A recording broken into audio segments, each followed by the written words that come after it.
Hola, me llamo David Diego Ruiz y soy abogado de los servicios jurídicos de UGT en Asturias. Me corresponde continuar con los vídeos que ya os fueron contando, mostrando mis compañeros, y hablaros ahora de la aplicación de los convenios colectivos. Concretamente me toca hablar de la aplicación de los convenios colectivos relacionados con las ramas de electrónica, electricidad, instalación y montaje.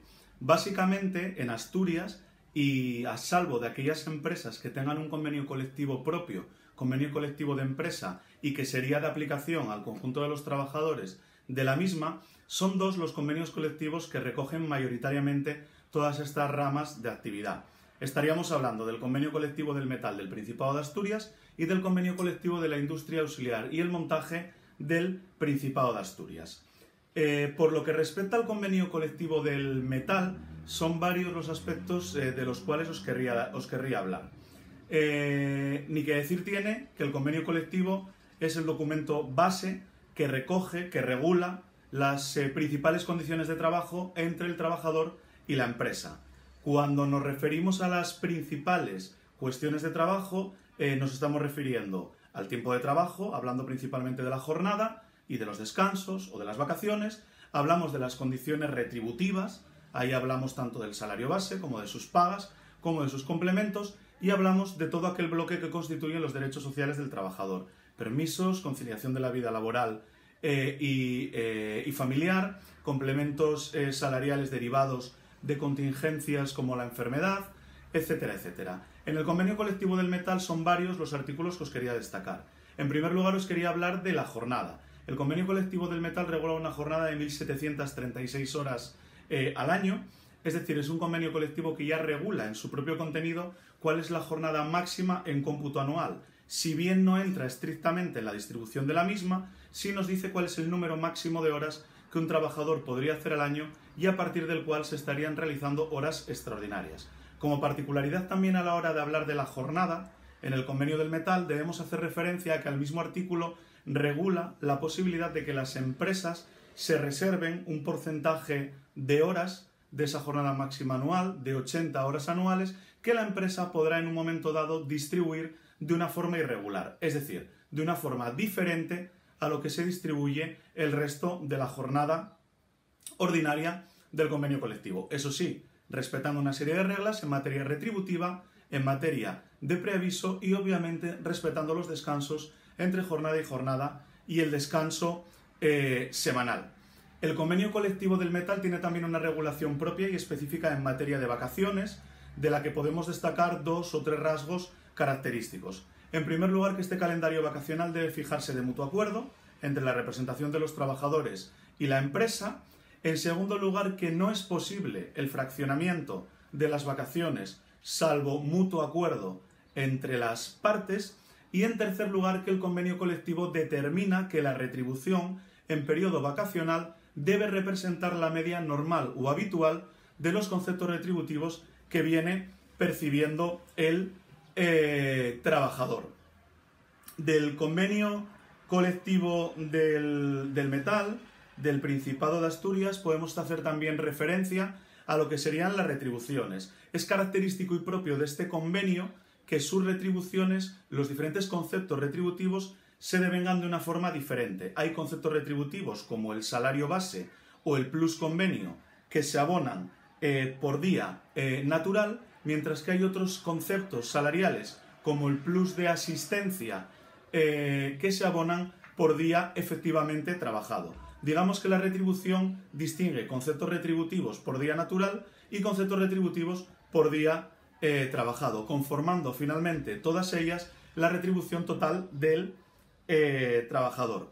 Otro elemento característico del convenio colectivo del metal es la indemnización en el cese de los contratos eventuales. Así como el Estatuto de los Trabajadores regula una fórmula indemnizatoria para los contratos temporales de un número de días por año trabajado, el convenio colectivo del metal cambia esa fórmula y utiliza un porcentaje.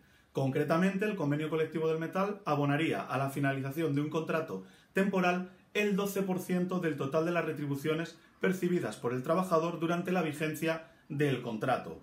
Es una fórmula que evidentemente en ningún caso cuantificada en dinero puede ser menos beneficiosa o menos ventajosa que la establecida por el Estatuto de los Trabajadores.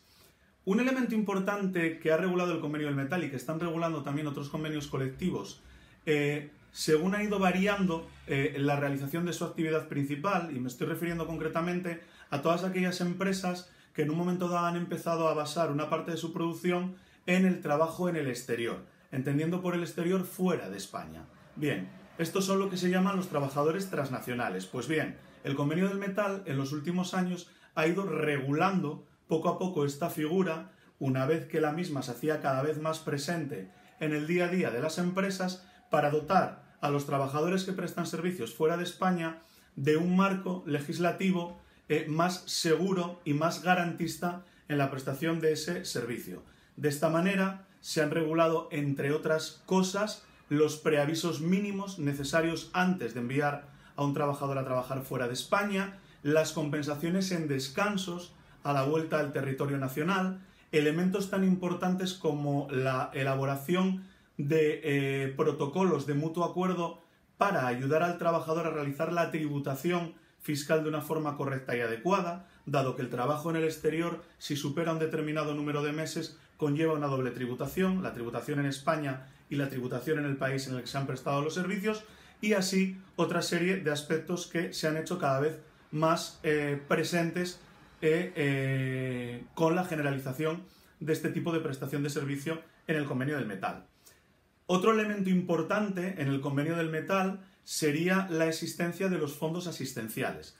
Fondos asistenciales que vienen a ser un complemento establecido por convenio colectivo para determinadas circunstancias. Fundamentalmente, la finalidad principal de este fondo asistencial es complementar la retribución del trabajador en aquellas situaciones en las que el mismo se encuentra de baja médica. ¿Cómo se realiza esta complementación? Pues bien, este fondo asistencial al final es una bolsa que se nutre de una aportación normalmente igualitaria, de un porcentaje pequeño de la nómina al mes, que aporta por un lado la empresa y por otra parte el trabajador. Todo ello queda en manos de la gestión de una comisión gestora de este fondo, que es quien autoriza los pagos en aquellos supuestos en los que se produzca la situación para tener derecho a la citada retribución. Es decir, en aquellos supuestos en los que se produce la baja médica del trabajador, se procede a complementar la misma con el dinero de este fondo. Ello no es obstáculo para que en determinadas empresas se haya elaborado un reglamento propio que amplía las finalidades de este fondo asistencial y va más allá de lo que es el complemento retributivo en caso de enfermedad, añadiendo como por ejemplo contribuciones o retribuciones en materia de estudios para los hijos o hijas, o compensación de gastos médicos o sanitarios como pueden ser los odontológicos o los relacionados con la vista. Esto es perfectamente admitido y perfectamente válido en tanto en cuanto no se pierda esa finalidad asistencial que el propio convenio colectivo determina. Por último, y en relación al convenio del metal, quiero hacer referencia a la subrogación.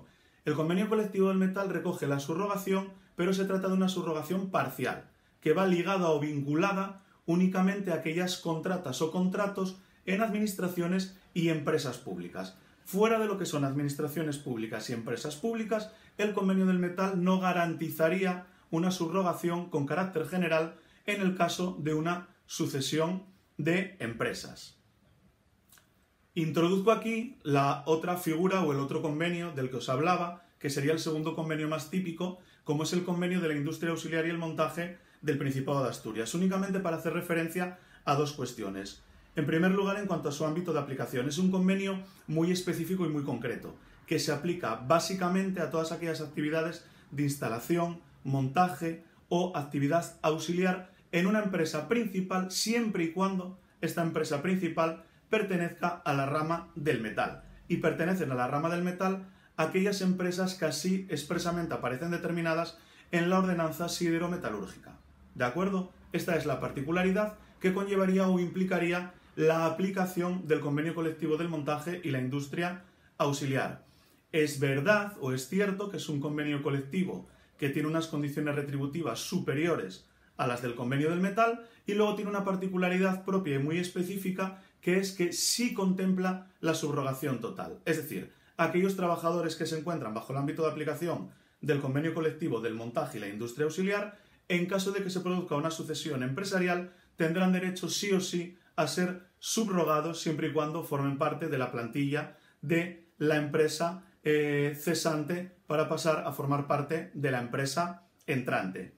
No os quiero dar muchos más detalles del convenio del montaje, entre otras cosas porque se me va el tiempo que me habían facilitado. Simplemente deciros que cuando tenemos algún tipo de problema en el cumplimiento del convenio en nuestra empresa, primer consejo, 1, debemos de acudir al canal más cercano de información que tenemos. Ese es, sin duda alguna, el comité de empresa y los delegados de personal, así como las secciones sindicales de los distintos sindicatos con representación en la empresa, intentando a través de ellos canalizar el problema y buscar y lograr, si procede, una solución amistosa con la empresa. A partir de ahí, si no encontramos la respuesta adecuada, no podemos satisfacer el problema, nos quedaría la utilización de la vía de la jurisdicción social, es decir, la interposición de la demanda individual en aquellos casos en los que estemos hablando de un problema concreto y puntual de un trabajador con una determinada condición de trabajo, o bien por la vía del conflicto colectivo cuando estemos hablando de un aspecto que afecta a la totalidad de la plantilla o, si no es a la totalidad, a un grupo homogéneo y genérico de trabajadores que tienen una problemática común. Yo con esto voy finalizando. Únicamente os traslado una pregunta para que os la hagáis y en la medida de la posible la contestéis. Una vez hayáis visualizado todos estos vídeos y una vez hayáis tenido la oportunidad de ver con un poco más de detalle los distintos convenios colectivos, la pregunta sería la siguiente. ¿Qué creéis vosotros que debería de incluirse en los convenios colectivos? ¿Qué echáis en falta y que a día de hoy no está y vosotros entendéis que se debiera de regular? Esa es la pregunta que os traslado. Por lo demás, nada, desearos todo lo mejor, cuidaros, que la situación no está para bromas y yo a vuestra disposición para aquello que podáis necesitar. Hasta la próxima.